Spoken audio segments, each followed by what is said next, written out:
Good evening to all of my many friends, also to my many enemies. Once again, this is Roosevelt with another episode of Roosevelt Sounds Off, and this is part 3 of my 2016 presidential trilogy. Yes, we're about to wrap it up on tonight, and tonight I'm going to call this the aftermath of the 2016 election. As many of you all know, that Donald Trump is now the new president-elect of the United States of America. I think he received like 300 electoral votes. So that's going to put him in the White House. Now, this is something that kind of surprised me because I thought that Hillary Clinton just had better numbers going on than what Donald Trump did. But I guess not. And I know a whole lot of women, said, let me make myself more comfortable here, said that they would vote for Hillary Clinton, but I guess she didn't receive the support from women voters that she thought that she would. I mean, many of us black people didn't support her either. I know I didn't. Because one thing I couldn't honor, or one thing I couldn't get over, is, her calling black males super predators who need to be shot down like dogs. Because, I'm a black male, and I don't think that all of us are no super predators. So I couldn't get over that remark, and I couldn't get over how her and her husband played a major part in mass black incarceration in this country through signing and sponsoring and supporting this three-strikes you're out law. But, the things about Donald Trump, I mean, him making fun of, Hispanics, saying he's going to build a wall, and making fun of Muslim Americans, even making fun of disabled people. And, I don't know how this country feels in having an adulterer for a president, because this man has literally cheated on every single woman who he has ever been with. This is something that he has done. And he's somebody who's clearly not qualified, because the only thing he's ever really done in all his career and everything has just been a businessman. And he's also just, participated in reality TV. So I just wonder what kind of president is this going to be? And I know a whole lot of you all out there today and tonight are fearful. Some people are wondering, should they leave the country? And I think that this Donald Trump getting into office is only going to make white America more bold in their stance against black people. And I heard one man on YouTube say, named David Carroll, he actually said one time why there is a Donald Trump running and why now there's a Donald Trump as president. He basically broke it down sort of like this. He basically said because he feels that, black people complain too much about everything, and white people are just tired of black people's stuff. Every single time there's a problem, black people want to always blame the white man, never want to take responsibility for their actions or anything. Anytime, a black person gets killed by police, they always want to blame the police or blame the white system. They never want to take responsibilities for themselves. This is not me saying this. This is what David Carroll said, okay? And he says that basically white people wanted a president to where if something happened in this country to black people, Donald Trump, the way he is, will stand in the White House and tell all of you all that you can go to hell. So, but white people are just tired of black people's mess. So he said this is how come right now you have a Donald Trump in office as being the president. So, I mean, that's a bad thing because I think that it's only going to make white people much more bolder in everything and every single thing that they do and every single thing that they say.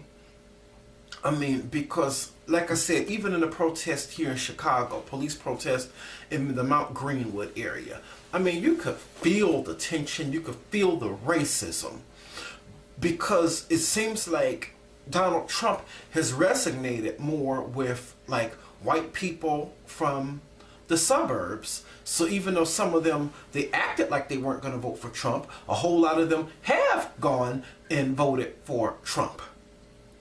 And so Hillary Clinton, she did give her, concession speech today. And so now Donald Trump is officially the new president-elect. So I feel that this is a sad day here in this country to have such a man in the White House, who could possibly, cut health care. They're talking about maybe him cutting food stamps, cutting any kind of government aid programs that help people. But yet, I've been on Facebook all day, and I have seen certain people, even certain black people, talking about that they think the election of Trump could be a good thing because they said it's going to force black people to actually get up off of their behinds and actually do something more with their lives instead of just sitting around and collecting a check, because what he might do is try to cut everything off. So he said black people are going to have to figure out a way to how to make money and to open up their own businesses. This is something that Donald Trump even, he said that he would like or want to force black people to do. But yet, with government programs, I sometimes do not believe always in the pulling yourself up by your bootstraps mentality of things, or that's the narrative of the Republican Party.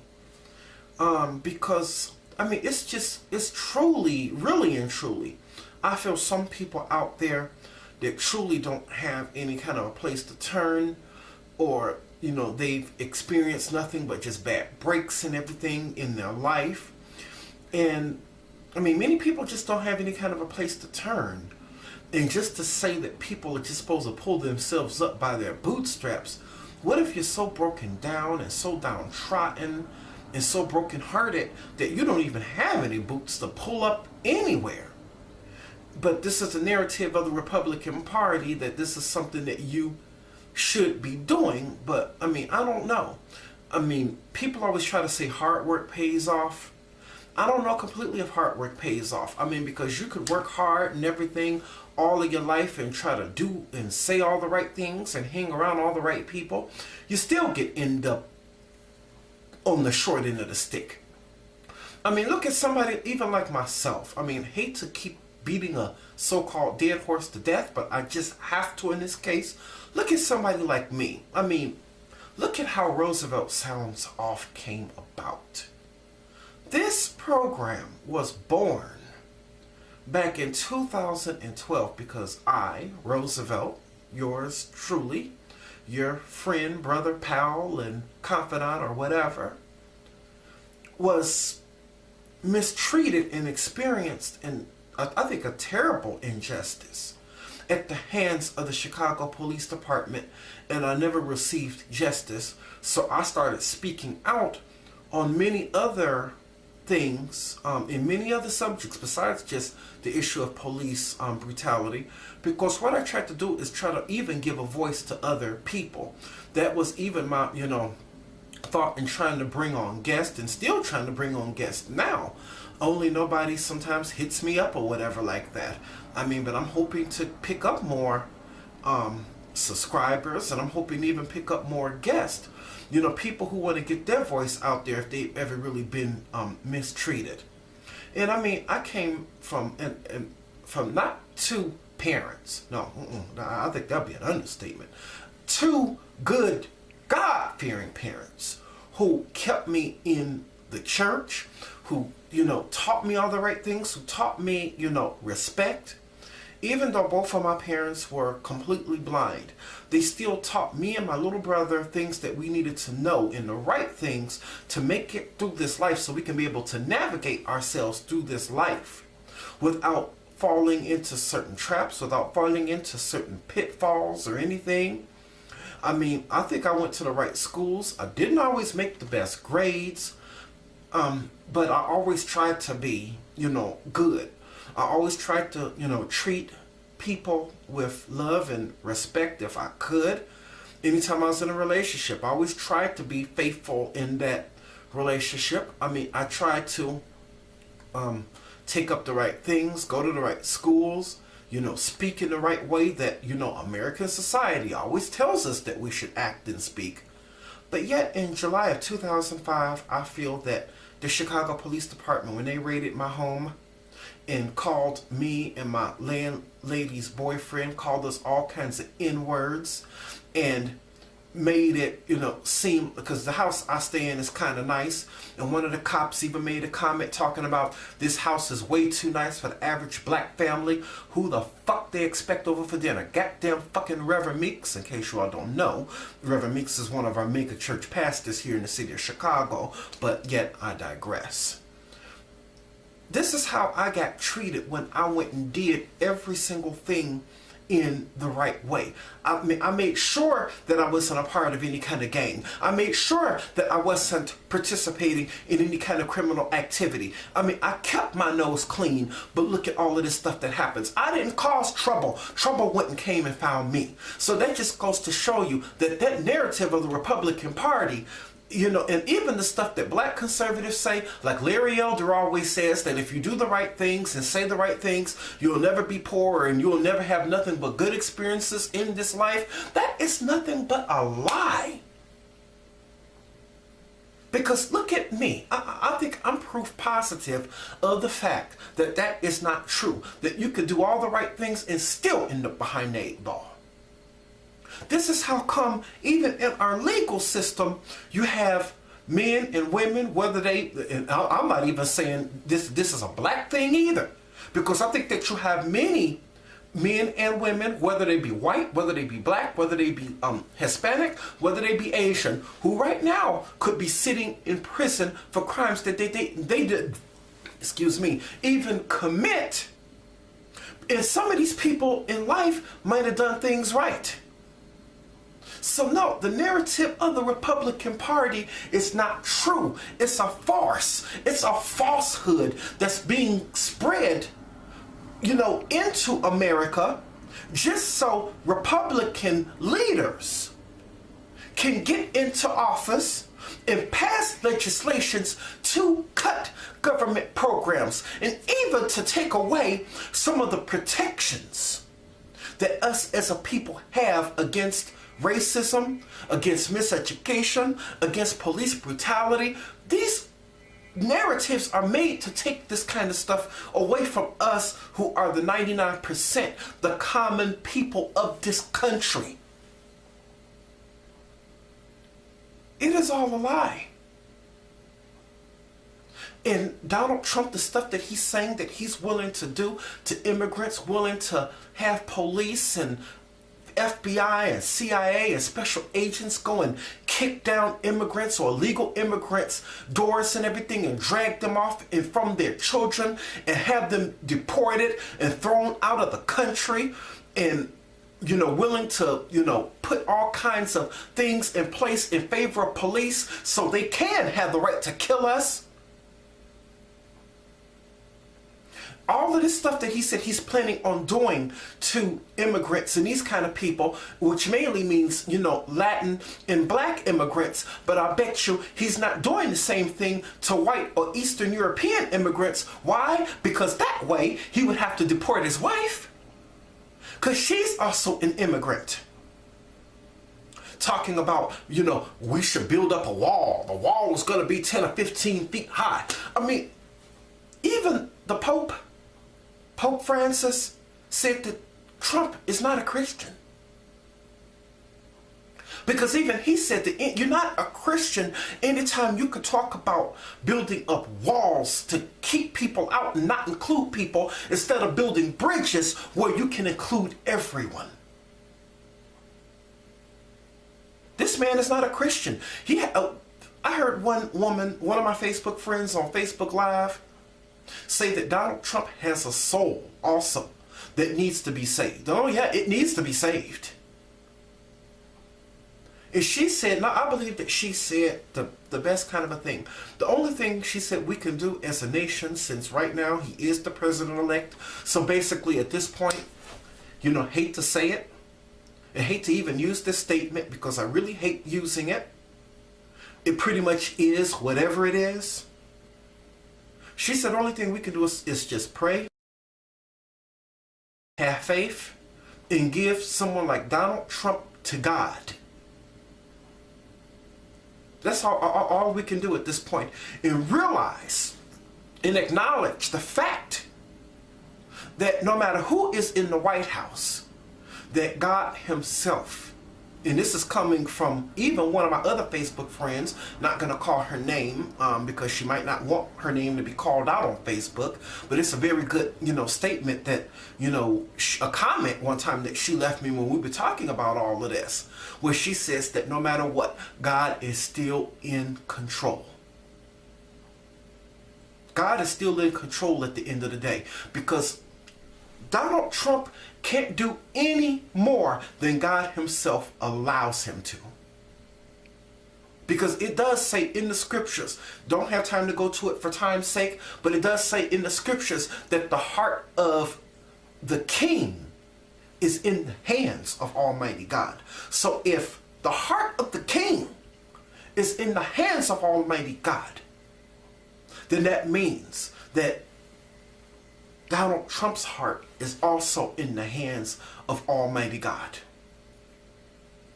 It's time to wake up. At this point in stage, it's time just to pray. I mean, even though I feel I probably would have felt equally, maybe as bad, if a Hillary Clinton would have got in, but a Donald Trump, this clown, this buffoon, this idiot, this racist, this bigot, this bully is in office. The only thing that we can do at this point is just simply pray. I mean, this just simply came out of nowhere.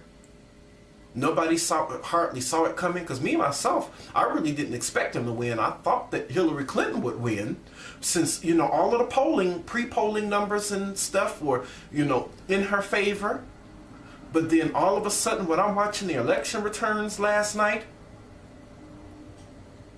he just darts ahead. But when he gave his acceptance speech, I'm also truly hoping and praying that what he said is the truth, and that he sincerely means what he said when he wants to reach out to everybody, and he wants to be the president of not just rich people, not just white people, but of all people. I mean, us as black people, or even white people, just as a people as a whole in this country, need to hold him to those words.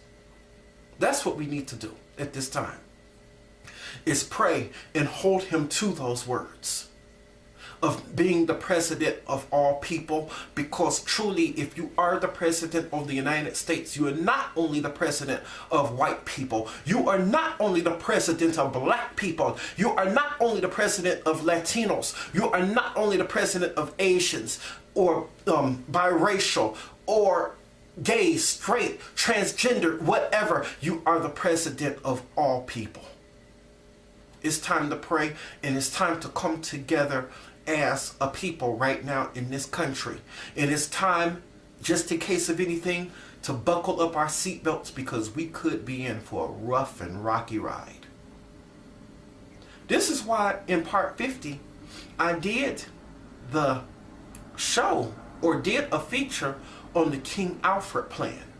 For some of you all who might have missed it, the King Alfred plan was a plan that was drawn up by the government for the destruction and detainment of black and Latin people in this country. And I did it, before the presidential election, because I'm truly thinking that someone like Donald Trump can use a King Alfred plan if things get out of control, or if people riot, if people loot, just to kidnap black people, just to bring everything back under control. Someone like a Donald Trump could use that plan. So I'm hoping and praying that this thing is not going to be as bad as what we think, and God is in control. And us as black people, I believe that we are resilient, and that we will make it through this trial and through this test. The sky is not on fire. The world is not going to come to an end. We will make it. We're going, the song even says, we're going to make it. We're going to make it, people. And right now that I'm going to leave it, I'm going to leave that like right where it's at. Because I truly don't have any other words to actually describe how I feel. Except this is a sad day within this country. So I'm going to leave it there. For all of you all who enjoyed this video, please feel free to give me a thumbs up and be sure to like and subscribe to the YouTube channel. Hopefully I'll see you on the next video. Peace and blessings to all.